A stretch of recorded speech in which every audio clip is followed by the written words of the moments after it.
Hello everyone, welcome to my another mini blog. म पनि सन्चै आरामै छु, हजुरहरू पनि सन्चै आरामै हुनुहुन्छ होला। आज सरस्वती पूजा। यो ब्लग चाहिँ हिजोको हो, तर मैले हिजो अपलोड गर्न पाइनँ, त्यही भएर ढिलो आउँछ कडा आउँछ भन्दै मैले यो ब्लग लिएर आएको छु। हिजो चाहिँ म कलेज गएको थिएँ सरस्वती पूजा मनाउनको लागि, साथीहरूसँग भेटघाट गर्नको लागि निकै समय भएको थियो।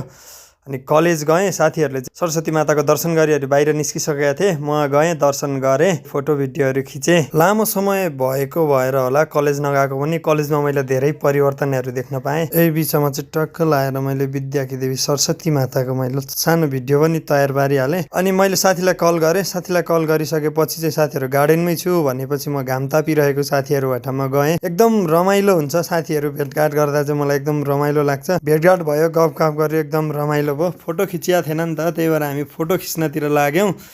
अनि त्यही हो, आज हिजो सरस्वती पूजा चाहिँ एकदम रमाइलोसँग बित्यो मेरो। हजुरहरूको कस्तो भयो सरस्वती पूजा कमेन्ट गर्नु होला भन्दै छुट्टिन्छु। Bye bye, see you next video. यो ब्लग मन परेमा कमेन्ट चाहिँ गरिदिनु होला।